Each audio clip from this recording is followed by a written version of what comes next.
Mr. Smith, how did you get involved in the Junior Bar Conference? Well, when I went to Tampa, Florida to practice law, where I still reside and practice, I got active in local bar work and then some in the state of Florida. And that sort of stimulated my interest in the American Bar Association. At the time, no members of my firm were ABA members. There weren't very many of us. And so out of curiosity, I decided to go to an annual meeting of the ABA, which that year was in Philadelphia. And I paid my own way and didn't know anybody. Just was curious. And because of my age, they put me in the Junior Bar Hotel, which was one called the Sylvania. They had a heat wave that year, and the Sylvania was very, very hot and unair conditioned. My room was in the back overlooking the alley, had one window, and it was terribly hot and stifling. And I decided I'd better get active in the ABA to get a better room, which I did. And I encountered a number of young lawyers there that through one walk of life or another I had come to know, and they were friends and sort of took me under their wing and got me on several committees. And pretty soon I ran into one Gibson Gale. We got to be friends, and later on Kenneth Burns, Wally Riley, to mention two or three that are well known, have been well known in the ABA. Why did you run for chair of the Junior Bar? As a result of politics, I think. We were having maybe a midwinter meeting in Los Angeles, and I was there with Gibb and other friends, and somebody discovered that there was a group that had already divided up all of the offices and chairs in the ABA, and they were fixing their own program. And we decided that wouldn't do, that there had to be some competition for these things. And so Gibb and I decided we would run. At that time, for some reason, it was thought that Gibb was older than I was, which is not true. And so he ran for chair and I ran for vice chair. I've forgotten who ran for secretary then. But our slate prevailed ultimately, and we got elected to office. Gibb served a year as chair, and then I followed him a year as chair. That set up a kind of interesting development because of circumstance, I suppose that one would say. But Joe Calhoun was then secretary of the ABA, and he knew Gibb and liked him very much, and Joe decided not to be secretary anymore, but he didn't know when he would step down, and he got Gibb as his assistant secretary, which was the way the politics was set up then in the ABA. It was really a presidential appointment through the executive committee of who was going to be assistant secretary. Gibb got to be assistant secretary to help Calhoun, and then very shortly Joe retired, and Gibb at quite an early age became the secretary of the American Bar Association. He promptly designated me his assistant, and so off we went. At that time the ABA rules said that after serving 4 years as an officer, particularly as a secretary, one got a lifetime seat in the House of Delegates. And we'd been trying to get more representation in the House of Delegates anyway, we the young lawyers. So Gibb served 4 years, and then he resigned because he had his lifetime seat, and I became secretary, and I served 4 years, and I resigned, and Ken Burns, who'd been my assistant, became the secretary. And if you look during that period of time, you will see a progression of young lawyers coming out of what was then called the Junior Bar going through this, the offices of the junior bar, and then in minor appointed offices in the with the big bar boys, as we call them. But it ultimately led to a number of us obtaining lifetime seats in the House of Delegates, which we still have today. The junior bar was already an important part of the ABA. We wanted more representation in the House. There were those who, I guess, were a little bit hesitant to make provision for that. So we worked very hard to get additional representation. I think at first there were 2 and then went up to 3. And that kind of development followed. We were active in a lot of things. We at that time were particularly active in what we call Bridge the Gap programs, which helped graduates from law school just entering the bar sort of move on from the academic side of the law into the practice of law. We were seeking to expand local bar activities through the junior bar. In short, seeking to establish more junior bar organizations at the local level, the state level, as well as the national level. We also undertook a number of different kinds of projects, sometimes as they arose, and sometimes we caused them to arise. At one point in time, a number of us went to Washington and testified before a congressional committee seeking to get some sort of compensation for lawyers who were appointed to represent indigents in criminal proceedings. At that time, there were no public defenders and none of the structure you have in that regard now. The import from our point of view was that it was mostly young lawyers who were getting appointed by the courts to do this work, and we were seeking to help them out by getting some source of income for their work. We were successful in that. You also apparently lobbied on, I guess, a pension for self-employed? Yes, we did. We lobbied on it at the I can't remember at the time whether we were successful. I think ultimately it became the case, but I'm not sure it happened overnight. There were, at one point in time, in the beginning of my activities in the junior bar, about 30,000 members. That number grew steadily. There were, at about in the same period of time, over 500 young lawyers serving in various committee appointments in the JBC. We had a lot of fun. We had some persons with a good sense of humor who referred to the senior lawyers as the big bar boys, and we were always trying to make an appeal of some sort or another to the big bar boys. Before my time in Gibbs, the young lawyers had already started casting ballots to get seats in the House of Delegates of the ABA. They'd vote only for their candidate and nobody else.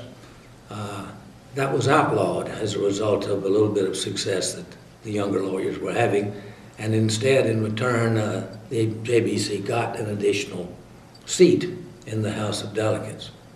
We had a chairman at one time who was to make a presentation in New Orleans to the big bar boys for an increased representation in the House.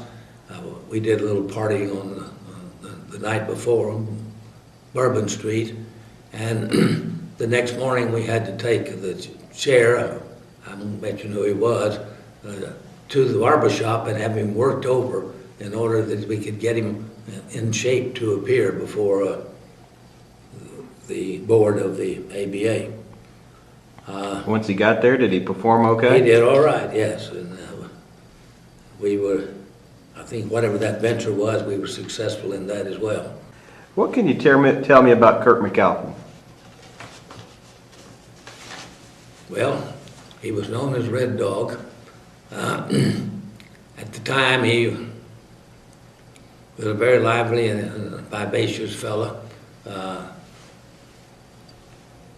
If we could censor this thing, I'd say he was the guy in New Orleans. Had to work on to get him there. But he always made it, and he did well. He was very popular among us at that time and remained so. What was Gil like as a young warrior? Very much like he is now. He was friendly, knew everybody, stuck out that big Texas paw of his and constantly. Never forgot a name. And for my money, was a sure bet to be president of the ABA. He was well known in the House, well liked all over. It so happened that Gibb was elected to become the leader of his law firm. That was a heavy responsibility. And Leon Jaworski started looking at the presidency of the ABA, and Leon was Gibb's mentor. So all of the goodwill and knowledge that had been developed by Gibb, he really used it for Leon and to Leon's advantage. And he had to spend all of his time anyway managing Fulbright and Jaworski. A lot of us got our start in certain ways through the contacts we made in the young lawyer group. Tampa, Florida wasn't exactly in the main highway in those days, and yet I'd get certain bits of representation referred to me by young lawyers all around. What can you tell me about Kenny Burns? Well, he worked, oh shoot, what the Jenner and Block now, I can't think of the name of it now, and he was a protege of Burt Jenner's. He was active in the JBC. He followed me in, as vice chair, and I appointed him then as the assistant secretary when I got to be secretary, and he ultimately became secretary. Kenny left the private practice of law and became a corporate counsel for two very big corporations for it's over with. For that reason, it for a while detracted him from thinking of taking leadership positions in the ABA. I think Kenny could also have received high office in the ABA, House of Delegates president. He chose not to pursue those, but he too was a very popular young lawyer. Do you know James Stoner? Yes, I do, or did. What can you tell me about him? He was a Pennsylvania Dutchman who practiced law in Washington, D.C. I don't recall whether he was in a firm or not. It certainly wasn't a big firm if he was. He was very active in the D.C. Young Lawyers Group. They were quite active group at the time. He, Walter Shebley, who else? There were 5 or 6 who were from the D.C. bar who were quite active in the young lawyers at that time. Jim's wife Lois is still around, still alive, I mean. He's not anymore. He liked to farm as well, and he had a farm in Pennsylvania. He was a real Pennsylvania Dutchman that he liked to go up to and work there. Were there any stronger groups when you're talking about politics and everything, and different states and blocks? Any of that exist back then? Stronger than whom or than what? Well, I didn't know if certain groups, like the South, kind of stuck together in voting, or No, not, that didn't happen. In fact, as far as I know, it never happened again after one rebellion. who was your opponent when you ran for office? When I ran for chair, I don't recall having an opponent. At one point, I was in opposition with Art Lewis of Connecticut, Lewis. But that got worked out somehow. You got to go on a trip to Columbia. Yes, I guess it was Jaworski who was then president of the ABA, but whomever it was, could not go, and they asked me, I guess I was then, secretary, or, I don't know. I held some minor office, I think in the ABA rather than junior bar, but they sent me down there to make a speech, and at that time the subject of world peace through law was quite popular. I can recall that when I got up to make my speech on world peace through law, the whole front row, 2 rows were filled with generals and colonels. Also, I did make a speech to the young lawyer groups that were there at the time. I started off speaking my very poor Tampa, Florida variety of Spanish. Went on for a little while, faces looked blank, and so I stopped and said, how many understand me? And about no more than a quarter of those in attendance put up their hand. I apologized and switched to English, and with my southern accent talked for a little while and then stopped and said, how many understand me? And no hands went up. So I went back to Spanish and did the best I could. I traveled a good deal. It was then something of a practice, at least, for the chair of the JBC to go to state bar meetings along with the president of the ABA. And the president of the ABA spoke of course, to the whole assemblage of lawyers, and the chair of the JBC would speak to the young lawyer groups if there were any that were assembled.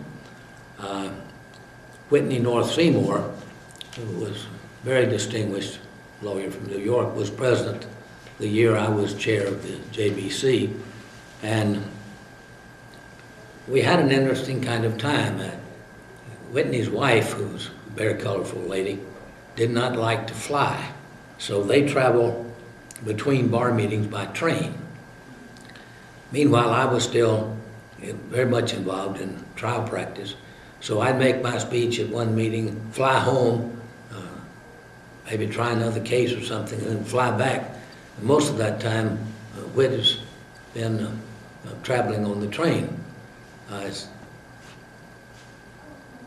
His wife was named Lola, and she was really quite a colorful and wonderful woman, very, very active, energetic. I can remember once she fussed at me because I didn't know Whit was going to be at a particular meeting, and so I told one of his jokes, and then somebody told her, or they found out about it. Oh, she gave me a fussing, which I deserved. Lewis Powell was another one who was quite influential in those days and was very interested in the young lawyers. I think it might have been in the JBC himself at an earlier time. He headed a committee having to do with economics and the law practice at the time, and he moderated some of the discussion, presentations, debates, whatever we call them, that were presented at various ABA activities and Bar Association meetings around the state. Strangely enough, the issue that was being discussed then was, would it be appropriate to charge a fee on the basis of an hourly rate? It had been lump sum before then. And John Satterfield, as president of the ABA, and others following, including Lewis, were all pressing for a more business-like and precise way to charge fees. And that's when it became popular to charge by the hour. The first timesheets that my law firm had came from junior bar activities. When I went to see Gibson Gale, I noticed him at one point in time with this sort of chart in front of him. I said, "What's that?" He said, "That's the timesheet that my firm uses now." And I said, "Well, would you let me borrow one?" He gave me one, which I took back to Tampa, and we adapted it to our needs. And we used Fulbright and Jaworski's timesheet for at least a quarter of a century, for a very long time.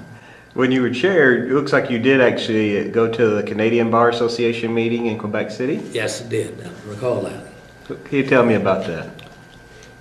Well, they had a very good bar at that time, group, and I became familiar with John Turner, who later was Prime Minister of Canada.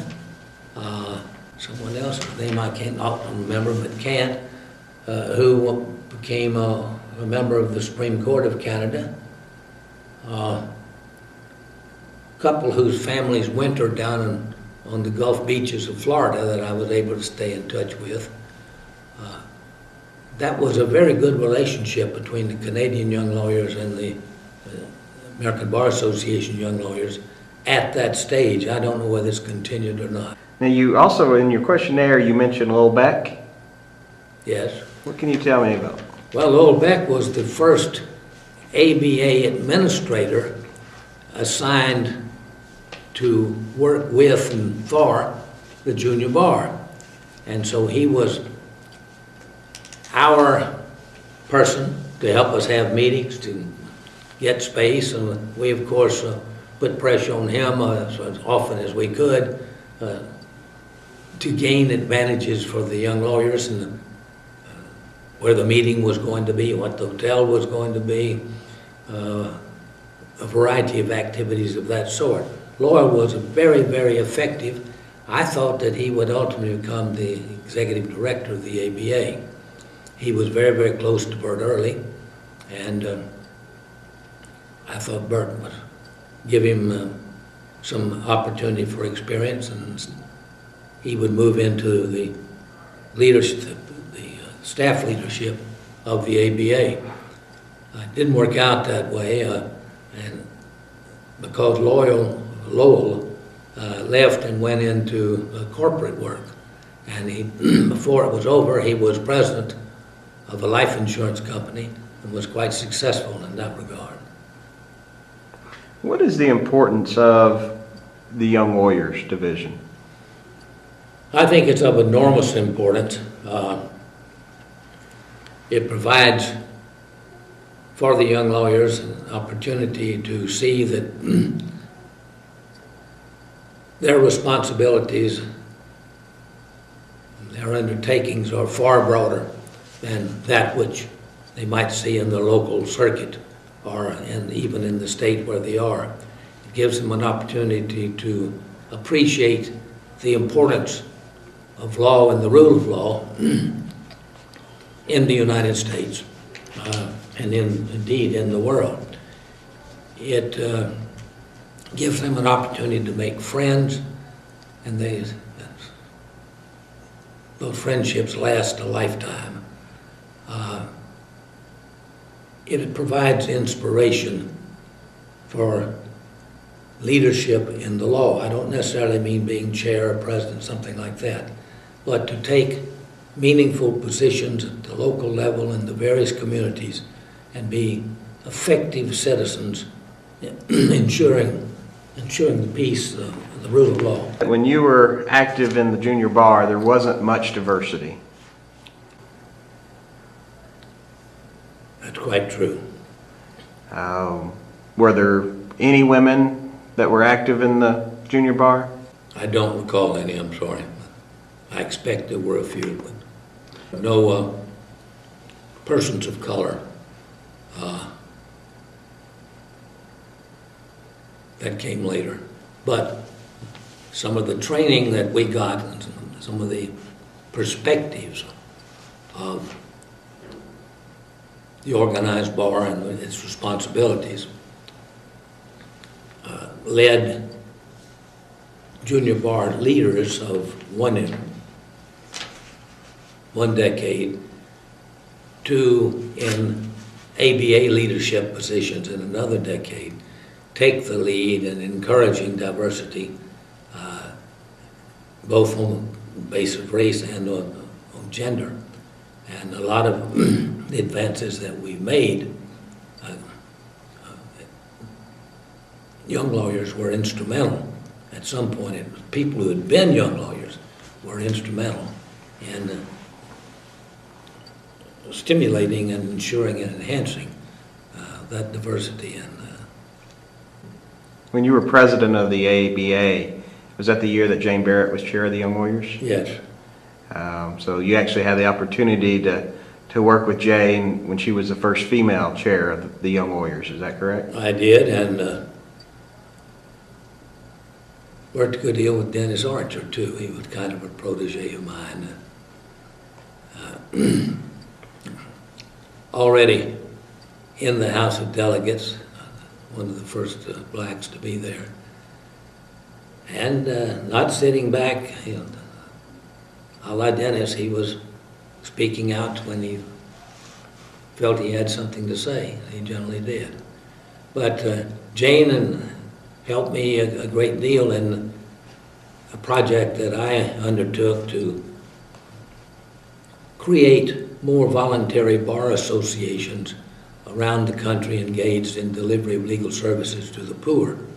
And Jane had some discretionary funds which she chose to share with me. I had some money from the ABA that the Board of Governors had authorized, and we sought to stimulate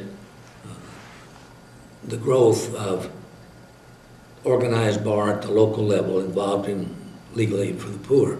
And with the combination of our efforts and our funds,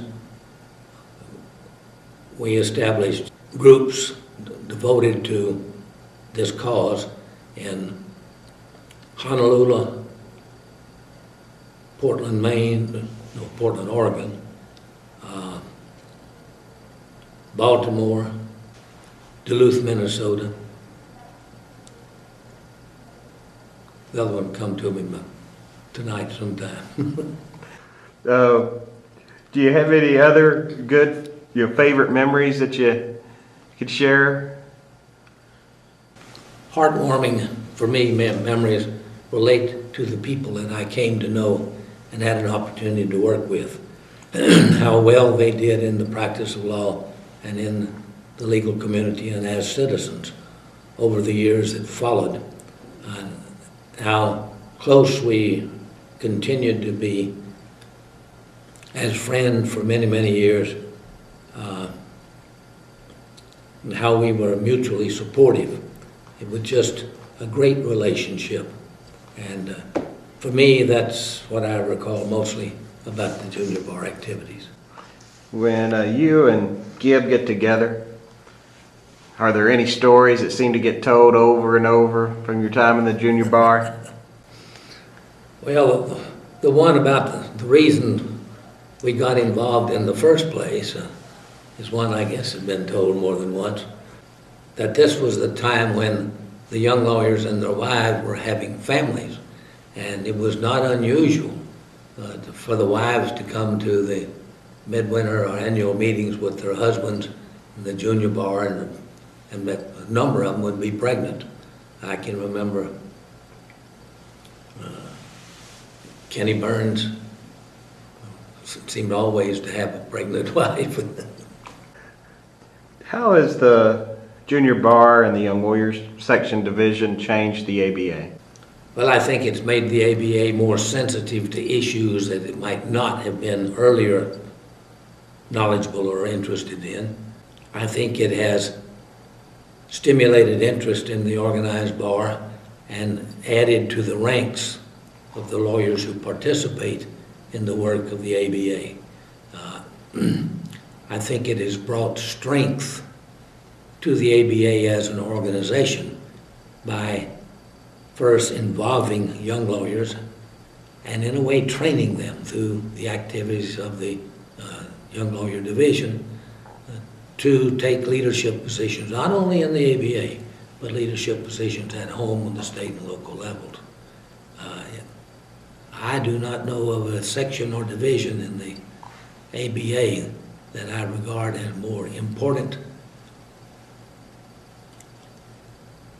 I regard as having made a greater contribution than I think the young lawyers have done. Back when you were involved in the junior bar, they had positions that called the state chairman. Yes. What were the responsibilities of the state chairman? To try to create statewide organizations of young lawyers and to serve as a liaison between the young lawyers of that particular state and the apparatus of the ABA. Was there coordinated efforts in reaching out to the local and state young lawyer organizations and sharing projects? Or I don't recall shared projects as much as I recall reaching out to try to send representatives to the state or local level, or encouraging those lawyers and those groups to come to the annual meeting and get involved in the ABA activities. if you ran across a new young lawyer just joining the profession, what would you tell them about the Young Lawyers Division of the ABA? I would tell them that I think it's very important for them to get involved in the activities of the ABA at the young lawyer level. I would tell them that not only will they have a good time, but they will be inspired and informed and make friends that they will keep for a lifetime. Did your time in the junior bar help you to become a better leader? Yes, no doubt in my mind. How so? Well, among other things, I got over being afraid of speaking before a group of bigger than 10. I never quite got over that, but haven't yet as far as it goes. But it was a great training ground for me, and I think for any number of other young lawyers who ultimately had leadership positions in the profession at the state or local level. What gift did your counsel give you at the end of your year? A highly treasured pen set sitting on a black piece of rock, onyx, whatever it is, and on it has a gold medal plate in which the signatures of all members of the council are inscribed. I put it on my desk the day I got back from that meeting, and it has been the central part of my desk for the last 50 years.